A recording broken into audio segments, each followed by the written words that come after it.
Punto de Quiebre. Amigos, ¿cómo están? Bienvenidos a este programa de viernes en Punto de Quiebre a través de su canal favorito, Full TV. Bienvenida, Steph, nuevamente por estos lares. Qué gusto verte de nuevo, Cristian. Sí, muchas gracias, muchas gracias. A nuestro querido Gonza. ¿Qué tal, Cristian? ¿Cómo estás? ¿Qué tal, Stephanie? Un gusto poder estar aquí otra vez con ustedes para renegar un rato, rajar, lo que toque. Nada, todos muy contentos. Este es un viernes de mesa libertaria. Próximamente, por cierto, se viene un nuevo programa, Roja Insurrección, claro. Aparece el canal Full TV. Roja Insurrección, ahí verán una perspectiva distinta que creo que amerita mucho en este espacio, en este espacio peruano, en este triciclo Perú. Esperemos que alguno de esos días me inviten también a Roja Insurrección. Aunque todo depende de Gonzalo. Claro, todo depende de Gonzalo. Pero el productor es el de gorro, por si acaso. Reclamo en vivo, pues. El productor está ahí atrás, ¿sabes? Bueno. Arrancamos en realidad este programa con una noticia no tan buena, de hecho una noticia trágica. 84 niños intoxicados en Piura, entre Piura, Bagua, Ancash, nuevamente por el programa Huasinicuna. Lo que hasta hace unos meses era Caliwarma, de Martini lo cambia tras el primer escándalo que tienen por los enlatados con carne de caballo. Hace 3 semanas, otro escándalo ya en Huasinicuna por enlatados con vellos, estaban llenos de vellos. Wow. Y lo de ayer ya ha sido la cereza del pastel, la gota que derramó el vaso. 84 niños intoxicados por un desayuno en mal estado, presuntamente responsabilidad del programa Huasinicuna. Yo creo que ya con esto el gobierno ha demostrado que no tiene el mínimo interés en la salud y bienestar de los niños, porque después del primer escándalo nada ha cambiado. Semana tras semana un escándalo diferente, y ahora más bien se está costando directamente la salud de 84 niños peruanos en situación de vulnerabilidad. Y lo que van a hacer es volverle a cambiar el nombre, ¿no? Esa es la solución para salir del impasse. Pues parece que eso es lo que va a pasar. Por lo menos lo que sabemos es que la ministra ha anunciado la extinción del programa. La extinción del programa, ¿qué significa extinción? Quizás falta un poco más de información ahí, porque a la peruana, más que nada, o más que a la peruana, ¿no? A lo que nos tiene acostumbrados es a cambiar el nombrecito para, no sé, llamarlo de otra manera, ponerle un esquema diferente, cambiarle el nombre a una autoridad diferente, y en consecuencia siguen haciendo el mismo esquema. ¿Cuál es el mismo esquema? Contratar a alguien que brinde servicios de alimentación o servicios de alimentación para distribuirlos a determinada gente, pero el problema es a quien contratan es un amigote, todo eso. Es inevitable, señores, y eso tiene que tenerlo claro, es inevitable que en un proceso de contratación pública contraten a sus amigos. No se puede hacer algo para limitar eso. Es imposible, señores. Tendrán que tener como una especie de diablito en este lado y un angelito en este lado, que los que estén pugnando ahí constantemente para que los paren vigilando. No hay otra forma. Entonces eso nos da a pensar, pues, ¿qué otras opciones habría? ¿No? Porque ya conocemos el problema. Otras opciones serían, por ejemplo, donaciones privadas, las ollas comunes, que es un programa que hay algunos políticos que están... No, de hecho, las ollas comunes... El vaso de leche también se me funcionó. Y son los mecanismos privados de la sociedad civil más efectivos a la hora de abastecer. Ahí, por ejemplo, tienen que darse cuenta, señores, de que lo que pretende hacer un ministerio con un programa de ayuda social, lo único que hace es suplantar a la sociedad civil. Es decir, acá el problema es que la sociedad civil tiene que solucionar sus problemas. El hambre, la pobreza, ¿no es cierto?, los desastres, tiene que solucionar la sociedad civil. Lo único que hace el Estado es suplantar eso para mantener hegemonía y mantener pues sus puestos de oro. Y mira, por ejemplo, eso es en el caso del MIDIS. Ahora vámonos un segundo al caso del MINSA. Tenemos una DGMIP que prácticamente es una mafia, es un cártel. Ellos colocan vallas a la certificación de empresas médicas, en algunos casos imposibles de poder superar. Consecuencia, el 78% del mercado de los suelos en el Perú está concentrado en una sola empresa, en Medifarma. Y hoy nos hemos enterado de que los operarios de Medifarma cambiaban las muestras de suero para que pudieran pasar las pruebas de laboratorio. Y a raíz de eso tenemos 4 muertes. 5 muertos. 5 muertos. Hay 5 muertos. ¿Y cuántos sean en peligro? 20 personas que están en estado crítico. Tenemos a 4 con muerte cerebral, una que ha muerto ya de manera efectiva. Eso es lo que pasa cuando el Estado intenta controlar el mercado. Cuando intentan controlar el mercado y no dejan que la competencia entre empresas pueda brindarle al consumidor el mejor producto, situaciones así pasan. Ahora, yo creo que también hay que ser críticos con el caso de este privado en particular, porque Medifarma, es decir, salió un reportaje el día domingo en donde nos enteramos que este es el caso de mayor negligencia, pero los lotes anteriores tenían por encima del mínimo que tenía que tener de sodio, el suero, otros lotes, otros eran uno por debajo, otros por encima. En este caso fue 60% por encima. Por eso es que la gente está muriendo. Pero llevaban haciendo lo que les daba la gana desde hace años, y lo que hacían era presentar muestras falsas ante una Digemit corrupta. Pero aquí también la sanción corresponde al laboratorio, que es una empresa privada. De hecho, porque ahí lo que cuando destapas la olla salen full grillos, ¿cierto? Levantas la piedra, encuentras full cucarachas, full gusanos, full de esto. Entonces lo que tú tienes aquí es un contubernio, básicamente, es el famoso mercantilismo, el famoso corporativismo, ¿no? Aplicado por regímenes nefastos, como por ejemplo el régimen del Tercer Reich, utilizar el mercantilismo incluso a la fuerza. Si no querías ser parte del Reich, te obligaban a ser parte del Reich con tu empresa, ¿no? Así el Reich captaba mucho. Estoy hablando del imperio nazi, ¿no? Como le dicen. Entonces, obligaba a los empresarios precisamente a trabajar con ellos. Esto ocurre de similar forma. Entonces, evidentemente, si alguien le da permiso a una sola empresa o a un grupo de empresas para que sea el único que abastece un producto, en consecuencia vas a tener esos contubernios de apruébame este medicamento, apruébame esta muestra, apruébame este lote. Pero en consecuencia eso es natural. No hay, como dijiste Estefan hace un rato, no hay un proceso competitivo que le quite mercado a este 78%. Entonces aquí el problema es Digemit. Es que le importa. Es que más que eso es un problema de competencia, pero más que eso es un problema de corrupción. Sí. Es un problema, el Estado es tan grande que ya no puede abastecerse, y es tan corrupto, la gente que está dentro es tan corrupta que no van a brindarte un buen servicio. Miren, estamos diciendo, el caso del MIDIS, escándalo. Caso de Minsa, escándalo.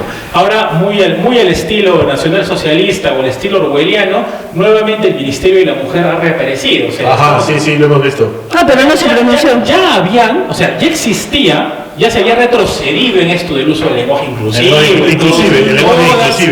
Y ahora, a raíz de la idiotez, la payasada que ha hecho Susel Paredes en el Congreso de la República, la ministra de la Mujer ha vuelto a presentar, ya se aprobó, se ha publicado en el diario El Peruano, un protocolo para escribir todos y todas nuevamente con el lenguaje inclusive.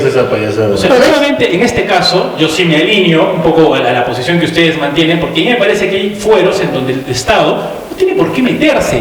¿Cómo uno habla en el lenguaje de la gente? Decirnos, el Estado nos tiene que decir cómo tenemos que hablar. Ya de más está decir que en el castellano con todos te refieres a todo el mundo. Claro, por supuesto. Pero hay que estar haciendo desdoblamientos absurdos. El Ministerio de la Mujer está aquí solo para revictimizar y para seguir una agenda, para revictimizar a la mujer y para seguir la agenda internacional caviar que siempre han tenido.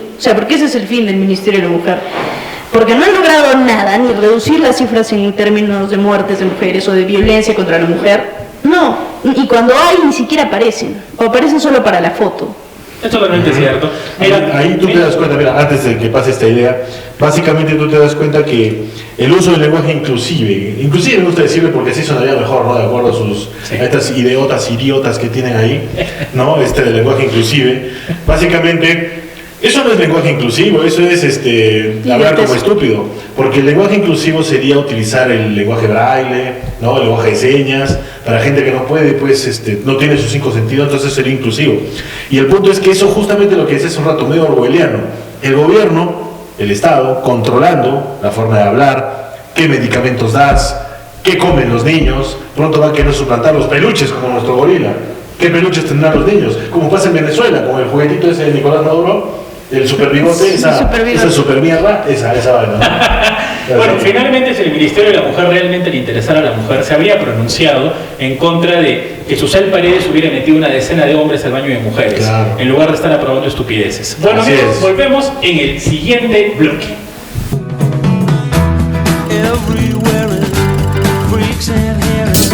Bueno amigos, bienvenidos a Punto de Quiebre. Estamos dejando a Gonzalo en la conducción. Pero ¿cómo si estoy aquí? Este es el mono del que estábamos hablando en el primer episodio. Ahí vamos a poner, todavía no lo hemos bautizado, estamos definiendo si este mono va a ser social cristiano o va a ser libertario. También pueden opinar poniéndole nombres a la gente que nos Si mira. le da su plata no sería libertario, pero María y Negro. ¿Ves? Sí, ¿no? Claro. Bueno, pónganle un nombre, que lo bautice en público. Que lo bautice la gente. ¿Qué nombre le podríamos poner a este mono, a este gorila?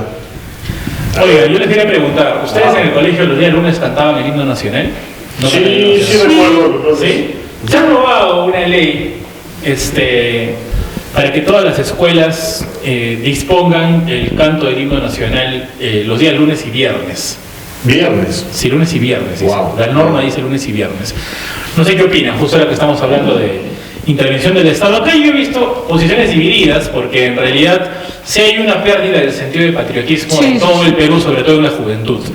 Y claramente las escuelas privadas, ni las privadas y muchas públicas ya no lo promueven. O sea, si pueden no hacerlo, ya no lo hacen.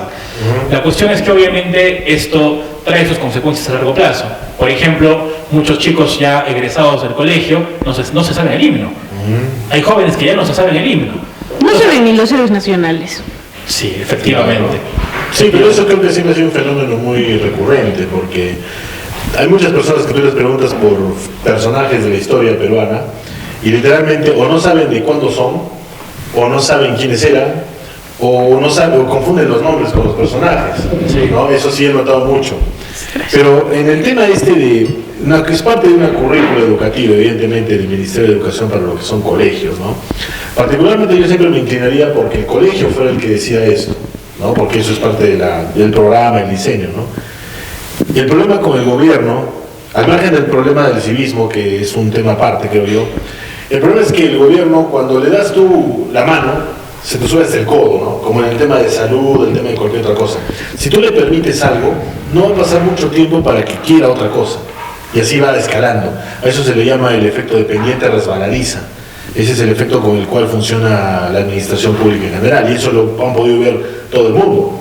¿No han visto cómo sus municipios, sus gobiernos regionales o sus propios ministerios, empezando siendo así, y ahora son así, van creciendo más grandes, ¿no? Ese es el problema de darle la mano al Estado. Pero ¿en qué medida esto supondría un exceso? Pero a mí no me... O sea, yo no creo que sea malo que en esta situación el Estado ponga una medida así. Porque sí hay que fomentar en los jóvenes un sentido de pertenencia con el país, un sentido de identidad. Tienen que sentirse peruanos. Y no solamente cuando juega la selección o cuando hay algún... O cuando comen ceviche. Cuando comen ceviche. Yo creo que, por ejemplo, si queremos fomentar algo así, más que estar obligando al currículo a los colegios, aprovechar ciertas situaciones, como por ejemplo, justo lo que mencionas, el tema del partido de la selección, ¿no? Cuando juega la selección, el gobierno debería poder idear algo, ¿no? Que hiciera en la mente de la gente ligar ese sentimiento de, está jugando mi selección, mi bandera, lo que sea, y llegar por medio de eso a la gente, porque lo que está haciendo es lo que... Pero estás diciendo poner algo. Pero estás diciendo que el Estado debería hacer algo. No, debería aprovechar ese momento para fomentar algo, porque lo que quiere hacer es imprimir un civismo a la fuerza. Pero es que el himno nacional es un símbolo patrio. Y el himno nacional yo creo que te lo tienes que aprender. Sí, tienes que aprender. Es un símbolo A mí patrio. me hicieron aprender a la fuerza, pero saben que yo prefiero cantar el himno de Arequipa. Bueno, porque si hablamos de patria, pero aún así, hermano, a mí también. Somos separatistas. No, los separatistas no, para nada, eso se lo dejo a los locos de Cataluña. Ese sentimiento por Arequipa es el único patriotismo que tendríamos que sentir. Porque miren, sin ser despectivo con nadie, ¿qué vínculo tenemos nosotros? Anda, no. No somos por lo que has dicho. O sea, yo soy contra arequipeño, pero no en oposición a ser peruano. Yo soy recontra arequipeño porque esa es mi patria. Ya, obviamente. Esa es mi es nuestra patria chica, pero también somos peruanos. Pero si hablamos de patria chica y grande, y ahora esto no le va a gustar a mucha gente, la patria chica es Arequipa. Pero ¿cuál es la patria grande en realidad? ¿Cuál? A ver, la patria grande de todos los hispanoamericanos está al otro lado del mar. Sí, ya sabemos. Pero, ya. ahí está el problema. Es que no se trata de eso. No se trata de eso. Ese es el concepto patrio. Igual, en Arequipa, el himno de nuestra ciudad no es que unos cuantos colegios nomás lo promueven. O sea, también al estudiante le exigen y lo obligan a aprendérselo definitivamente. Claro, y eso debería ser un proceso de cooperativo. Para no quedarnos solamente en un tema, y vamos a aprovechar el tema de los colegios. Una cosa más. No creo que, o sea, si te van a imponer aprenderte un himno, no hay diferencia en que te impongan imponerte el himno de Arequipa como que te impongan aprenderte el himno del Perú. Ambos son símbolos patrios. Hay libertad en usar el himno de Arequipa. Pero a ti te gusta más el himno de Arequipa, pero tendrías que saber los dos. Claro, ese es el punto. No hay diferencia. Que no te sepas el eso que te tienes es que, bien, cuando tú obligas, realmente la gente se le olvida. Hermano, es que pero estás hablando de la obligación de aprender el himno de Arequipa. Si tú dices que es civismo, ¿qué más voluntario que el amor a la patria? El amor a la patria se refleja en el cuidado. Lo que hay es el temor a la patria, que puede ser otra cosa. Bueno, estamos en orden, pero no estamos de acuerdo. Milagros Aguayo ha presentado un proyecto de ley también, a propósito de los colegios, un aplicativo que se está generando para obligar, esto sí, a que todos los colegios por lo menos tengan 2 vacantes para personas con discapacidad. No discapacidad que les impida poder aprender junto con niños que no tienen ninguna limitación, por ejemplo, cognitivo, pero sí para niños que sufren algún caso de invalidez, cosas por el estilo.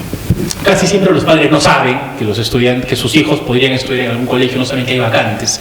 Y bueno, en aras de hablar de términos de inclusividad o de inclusión real, no de todos y todas, sino precisamente de poder incorporar al sistema educativo a estudiantes con alguna discapacidad o limitación física, se ha aprobado, ya se promulgó este proyecto de ley que ha impulsado la congresista Milagros Aguayo. No sé ustedes cómo lo ven. ¿Lo ven bien, lo ven mal, lo ven más o menos? ¿Qué piensan? Es como las cuotas en los trabajos para las mujeres. No creo que esté bien porque no permite que las personas con realmente las capacidades puedan llegar, ¿no? O sea, como cuando tú vas a contratar a alguien y dices, tengo que tener 20% de mujeres y 80% de hombres. ¿Y qué tal si por contratar ese 20% de mujeres no contratas un candidato que tenga las capacidades para ocupar el puesto? Yo creo que pasa exactamente lo mismo en este tipo de leyes que promueven cuotas. Claro, ahí puedes tener una muy buena intención, que es apoyar precisamente a estas personas. Pero provocas una injusticia a partir de tu intención. Básicamente sí, y no mides las consecuencias, es otro problema, ¿no?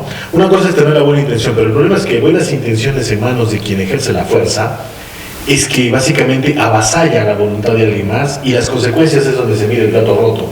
Por ejemplo, si quieren hacer cupos para personas que tienen diferentes habilidades y todo eso, no están midiendo la capacidad de estas personas, de los colegios, centros educativos, para captarlos. Van a modificar su oferta de negocios a la fuerza para atender a un determinado cupo. Eso precisamente es lo más antilibertad de empresa que puede haber. Ahora, yo añadiría a eso que en el caso de los colegios públicos, muchos de ellos no tienen una infraestructura adecuada para personas con discapacidad. No tienen una infraestructura adecuada para gente como nosotros. Por ejemplo, para seres humanos. Para nosotros. Para seres humanos. Para seres humanos en general. Oiga, yo he visto casos en donde una persona con algún tipo de invalidez, por ejemplo, con discapacidad, tienen que, lo políticamente correcto, pero bueno, tienen que subirlo cargando. ¿Por qué? Porque el colegio no tiene ascensor, no hay rampas. Justo como te digo, la mayoría de colegios públicos se caen, no tienen techo, no tienen agua. Eso no es apto para humanos. Están con goteras, no tienen servicios básicos. Tú vas a las puertas, no tienen cerrojo en los baños, no hay grifos en los baños. Entonces, ¿qué significa eso? Que no es apto para humanos. Pues ese será apto para zombies, no sé qué otra cosa. Pero básicamente no es para humanos. Entonces, si no es para gente que tiene todas sus capacidades y puede de alguna forma valerse por sí mismos, personas que tienen discapacidad, que tienen este tipo de limitaciones, la van a ver mucho más verde que cualquier persona. Además creo que tendrían que adecuar el programa, ¿no? Porque ya tienen determinado programa para personas que tienen determinada capacidad. Si tú tienes alguna discapacidad, van a tener que adecuar el programa educativo que ellos tienen para que tú también puedas aprender a través de esa forma. Y eso es lo que yo también creo que muchas escuelas no están en la capacidad para poder hacerlo. No están en la capacidad. Y la solución cuál sería una propuesta así sencilla. Si queremos que cada persona tenga una oferta de servicios acorde a sus necesidades, lo que hay que hacer es lo que siempre se ha hecho: libre mercado, que la gente pueda poner sus colegios para gente con determinada capacidad, determinada limitación. Y si no hay esa oferta, hay que ver quién le está bloqueando. El problema es quién le está bloqueando. No, ¿por qué? Sí. La única forma de que no ingrese una actividad a un mercado es que es un bloqueador. El mercado es muy frío a veces. A veces no piensa en permíteme, pero déjame terminar. Eso es lo más falso del mundo. A veces el mercado es muy frío y por eso el Estado tiene que intervenir en temas, por ejemplo, de educación o de salud. Que el mismo privado no va a poder brindar de una manera correcta. Vamos a continuar. O lo va a brindar con un precio muy alto. Vamos a continuar el debate en el siguiente. Eso es falta de competencia. Gracias.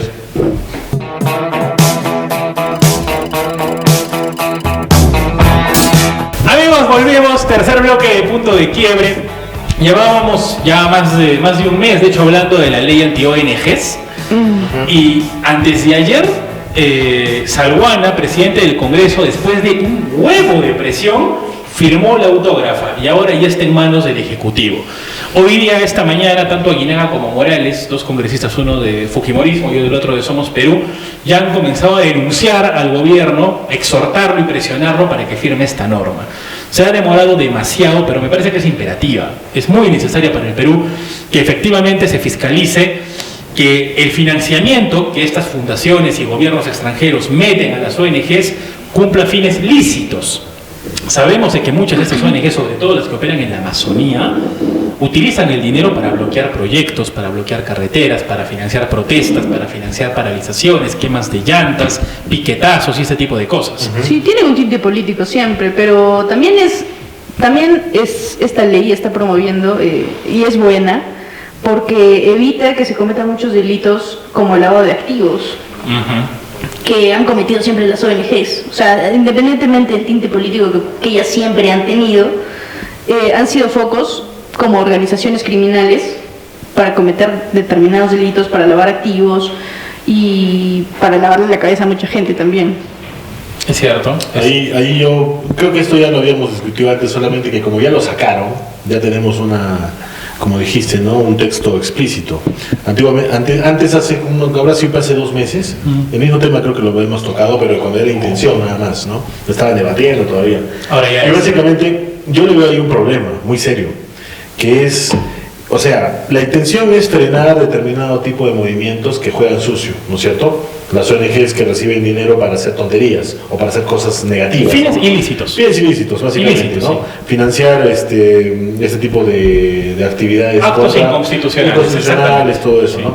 El punto es... Porque pueden realizar acciones incómodas a determinado movimiento o visión política, pero ilícitos. Ese es el punto.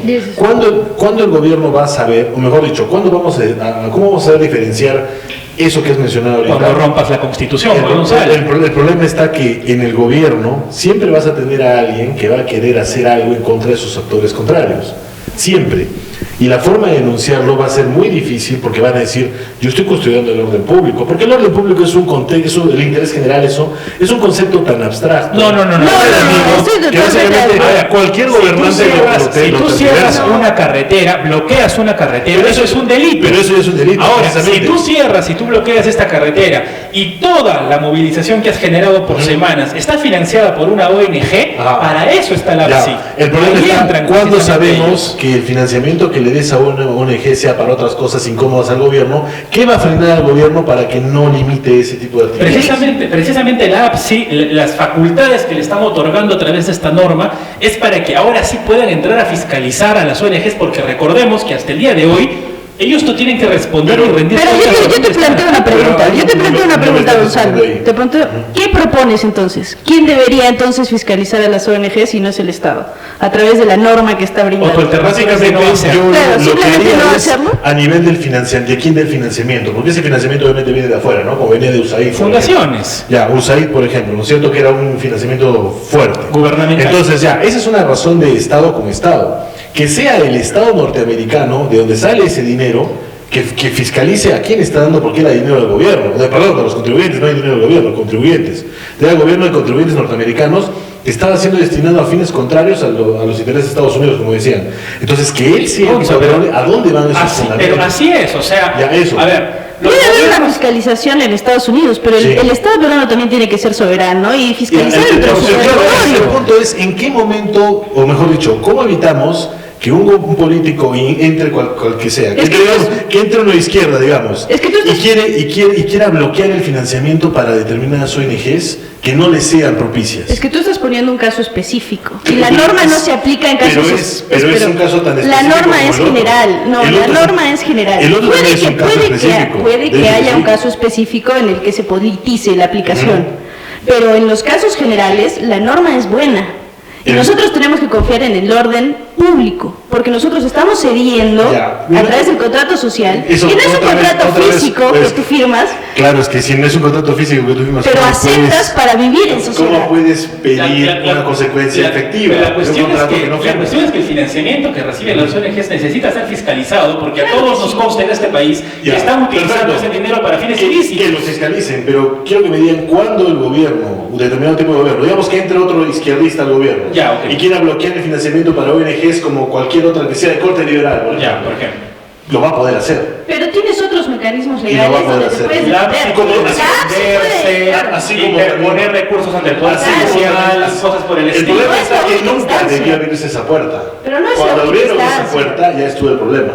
Así como ese problema de bloquear carreteras ya tiene una solución. ¿Cuál es? Fiscalía. No sé. Y Fiscalía denuncia a las ONGs que están financiando eso. ¿Por qué no sería eso más? Hay más temas que discutir. Por ejemplo, acaba de aprobarse la norma, hace poquísimo, nada más hace unos cuantos días, que ahora sí le permite a la policía disparar al cuerpo en casos de flagrancia.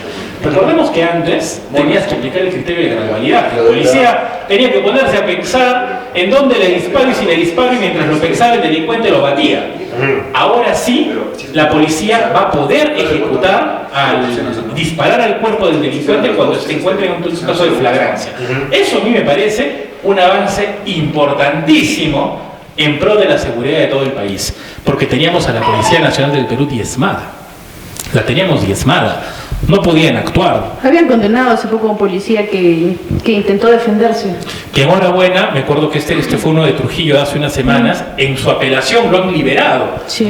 Pero porque le querían imponer 10 años por haber abatido a un delincuente. Claro. Ya, o sea, y por lo menos de haber tenido el sistema de justicia de cabeza, este tipo de acciones, aunque pocas, insuficientes e incompletas, ya son algo que yo creo que sí, por lo menos son un símbolo de mejora en ese sentido. Siempre va a haber una excepción, o sea, siempre va a haber una mala aplicación de la norma en algún caso, pero en el término general la norma busca algo bueno, que es controlar las relaciones en sociedad. Totalmente. Entonces, ese es el objetivo, no solo con la norma de los policías, que también les han dado facultades de investigación por sobre el Ministerio Público y también han pataleado por eso, sino también en el tema de las ONGs, y en general en el tema de regulación de convivencia.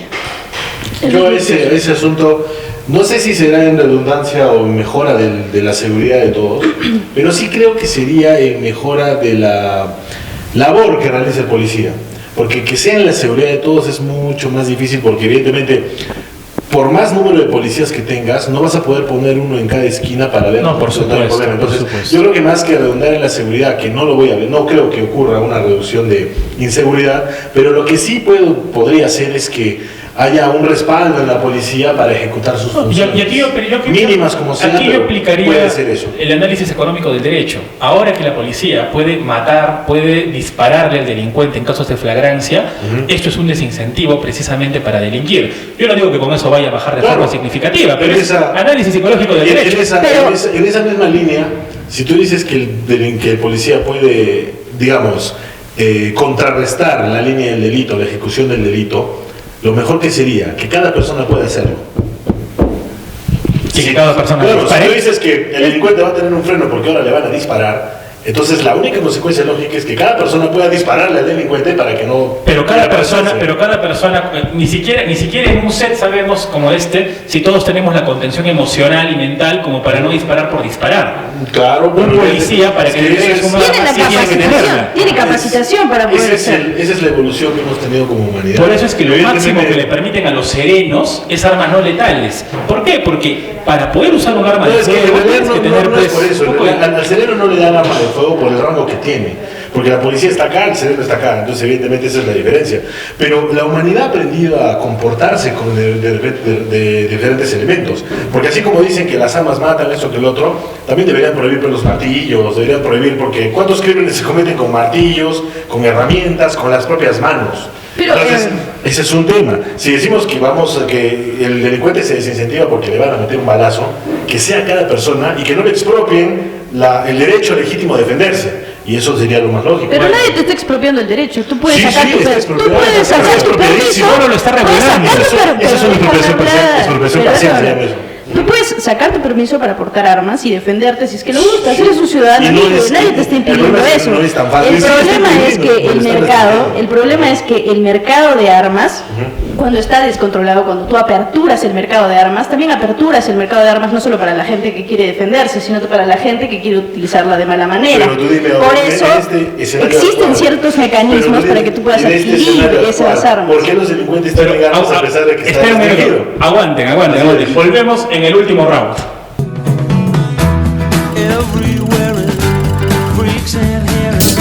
Y amigos, volvimos ahora sí en el último round de este programa. Ahora son más rounds. Ahora son rounds. Bueno, buena noticia para la democracia. Fight. Para la producción, está contenta, sí. Buena noticia para la democracia y para el Perú. Martín Vizcarra ya no va a poder participar en las elecciones 2026. Por sus propios actos, Claro. Por sus propios actos. Recordemos que hay una sentencia del Tribunal Constitucional, en el que fue la que sucedió en el caso Klimper, en el que te indicaban de que cuando tú eras inhabilitado justamente por el Congreso, no solamente no puedes participar en cargo público, no puedes militar en partido político. Y el propio partido Perú Primero, el partido en el que estaba Martín Vizcarra, el mismo partido solicita la expulsión, la anulación de su inscripción. El Jurado Nacional de Elecciones tenía que responder en 7 días, respondió en 14, pero respondió. Y ahora sí, oficialmente Martín Vizcarra no va a poder participar en las elecciones 2026. Queda impedido. Totalmente. Así que esa es una excelente noticia para la democracia, porque este tipo es responsable de 200.000 muertos. O más, porque falta contabilizar. O más. Bueno, no sé si es una noticia para la democracia muy buena, pero para mí sí es mucha alegría, ¿no? Porque para mí sí, para la democracia. Evidentemente para toda la gente que este malnacido hizo sufrir precisamente con sus tonterías, el vacunagate, esta cochinada, ¿se acuerdan del martillazo, esa pantomima que hacían hacer, que le va a dar el martillazo a la curva, ¿se acuerdan? ¿No? Sí. Sus falsos negativos. Sus pruebas rápidas. Sale un día las mujeres, sale otro día los hombres, esas tonterías, ¿no? Que durante su gobierno. Por ahí yo escuchaba, no sé qué abogado lo dijo. Está preguntando a qué día le tocaba salir a él. No se podía encontrar el caso. Susel Paredes no sabía qué día salir, por ejemplo, ¿no? La canción de Mato. No sabía que iba a salir el día. Bueno, por otro lado, mientras a Martín Vizcarra lo han dejado fuera del juego, a Keiko Fujimori, el Poder Judicial le ha tumbado el caso de los cócteles. Pero era algo que estaba cargado. Hasta la caviarona Rosa María Palacios lo venía diciendo. Está mal armada la causa fiscal. Los fiscales no hay delito. Claro, por darle plata a un partido de tu preferencia, eso es un delito, ¿no? Pues no, en el fondo eso es lo que estaba diciendo. Estaban permitidas las radios en ese momento. 4 años de proceso. El procesarista Wilber Medina ha pedido que para estos 2 fiscales, Bela Barba y Domingo Pérez, que devuelvan su sueldo. 3 años, 3 veces en la cárcel. 3 veces en la cárcel, 4 años de proceso prácticamente. O sea, ¿cuánto dinero nos han costado? Y la han victimizado. Y además que la han victimizado. No solo no la han victimizado, la verdad la han arruinado. Yo creo que a Keiko Fujimori la han matado políticamente. El daño que ha sufrido Fujimori, para mí, es irreparable. O sea, yo creo que de verdad es irreparable. Pero independientemente de eso, nos han costado 4 años. Han venido cobrando un sueldo de manera permanente, a sabiendas de que su caso iba a acabar en nada. Todo el mundo se los decía. Iba a acabar en nada. Es que, mira, a ver, Domingo Pérez es un figurete. Sí. Lo único que estaba intentando hacer era figuretear, era seguir saliendo en cámaras. Porque, o sea, la acusación fiscal no tiene ni pies ni cabeza. O sea, no era funcionaria pública, estaban permitidas las dádivas, no hay delito que perseguir ahí. Claro, está totalmente politizado. Y no debería ser delito si tú quieres aportar el dinero que quieras a todo el partido que tenga pues precisamente de tu preferencia, porque eso supuestamente dentro de lo más democrático es lo más democrático, ¿no? Así es. Estamos de acuerdo, por fin. Y básicamente, pero en la democracia no tanto. Pero la cosa es que si es que vamos a seguir esas reglas, ¿no? Porque no me queda de otra. Entonces, básicamente debería poder permitirse, ¿no? Incluso ese tema de las vallas que le ponen a los aportes por aportes a partidos o aportes a específicos personajes, también hay otro problema ahí, ¿no? Mientras sigan poniendo vallas, evidentemente va a seguir generando un mercantilismo detrás. Un mercado negro. Claro. Siempre van a ver la manera de financiar de todo lo que puedan de otras formas. Y de ahí se abre pues el tema de lo que es ilícito y todo eso. Entonces, evidentemente, si más libre es la posibilidad de aportar a tu candidato, eso sería mejor. E incluso eso, por ejemplo, tiene bloqueado algo que es muy importante para el juego democrático, que es básicamente, ¿por qué las empresas tienen tanto miedo de meterse en temas políticos? Porque tienen responsabilidades detrás que los pueden acusar después. Ah, tú diste plata tal, tú mono, diste plata tal, así, eso es lo que va a ocurrir. Entonces las empresas no se quieren meter en ese rollo, y por eso las empresas no tienen un representante político que enarbole, por ejemplo, la libertad de empresa, que enarbole la iniciativa privada, todo eso de lo que muchos políticos y especialistas también se paran jactando todo el día de que la Constitución del 93 ha logrado el desarrollo y todo eso, pero no hay una representación política que defiende esas ideas. Ahora, yo creo que igual las empresas apoyan a los candidatos que son de su preferencia, sí, o sea, independientemente de eso, de que no lo hagan nada públicamente. Fue una estupidez que hizo el lagarto Martín Vizcarra. Porque la prohibición fue por el bendito referéndum de Martín Vizcarra. No. Que fue un lavado de cerebro completo, una lobotomía a todo el país. E incluso él recomendaba cómo votar. Él dijo, debes marcar sí, no es lo que me acuerdo. ¿Sí o no? Algo así. Sí, me acuerdo que dijeron. De hecho, él planteó la bicameralidad y es justo esa, como se da cuenta que ya no le iba a convenir, dice, no, ahora me votan no. Y como prácticamente hablaba en televisión nacional de lunes a domingo, al mediodía, todo el mundo dijo sí, no. Y tú escuchas a gente que sigue diciendo, yo voté así, ese fue mi voto. No, hermano, ese no fue tu voto. Este fue el voto de Martín Vizcarra. Y tú simplemente participaste de ese voto, porque así fue como manejó la situación. Pero la bicameralidad sí es una buena reforma. Yo también lo creo. Deberíamos regresar a eso. También creo que es una buena reforma. La reelección que me parece una buena reforma. Son los tipos que están yendo ahí. Porque básicamente es otra cosita. Son reciclados de abajo. Sí, esa es otra cosita. Entonces hay que poder filtrarlos, pero eso es responsabilidad de cada partido político. No, eso es responsabilidad de los electores también.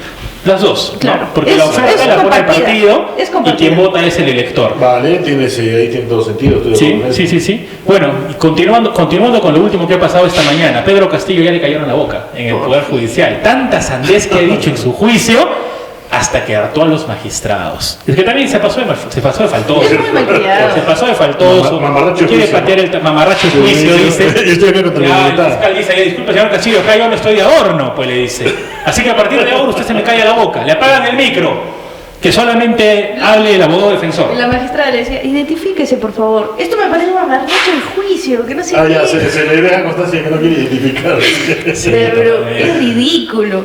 Totalmente. En cuanto a temas de finura y fineza, sin ser fujimorista ni nada, el Chino y Montesinos, en sus juicios, esos sí tenían morales, sí tenían otro tipo de cosas, ¿no?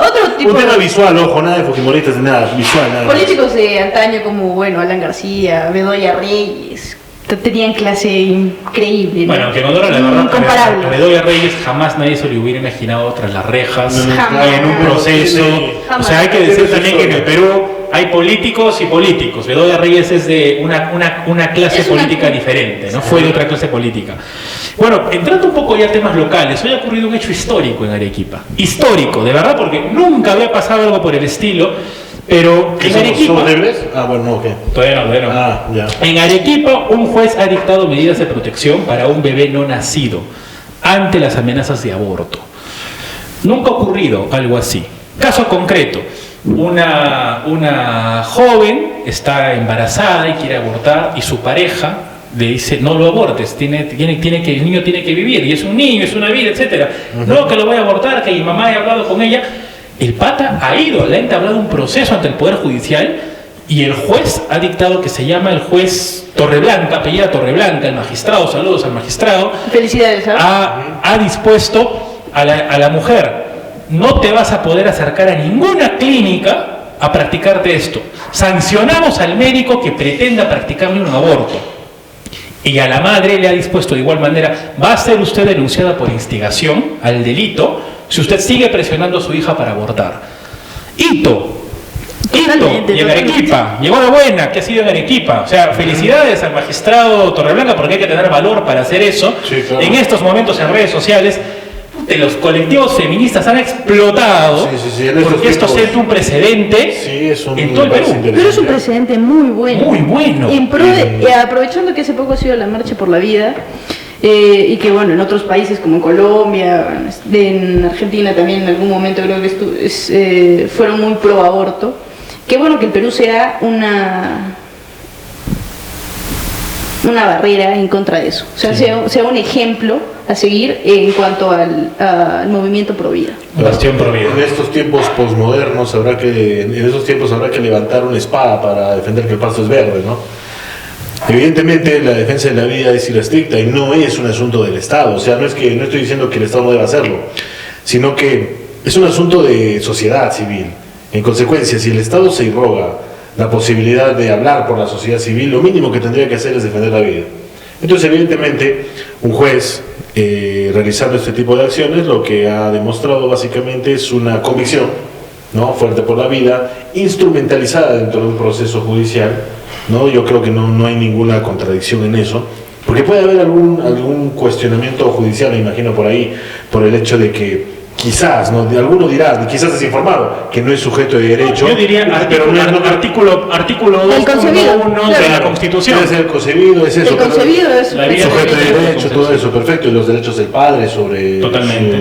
Totalmente coherente, así que, en mi opinión. Así que con esto... Una última cosa, felicito al magistrado porque está muy bien que hecho, ha tenido muchos huevos para hacerlo, porque se le va a venir una crítica. Claro, es más, pero que si alguna de estas femichistas, como se diga, feministas, feminazis o de estos colectivos de Transformers quieren hacer algún tipo de ataque contra este tipo de personas, contra la defensa de la vida, evidentemente si quieren hablar, que vengan aquí, y aquí vamos a destrozarlos en vivo, básicamente. Así es. Intelectualmente, obviamente, no nada de otro.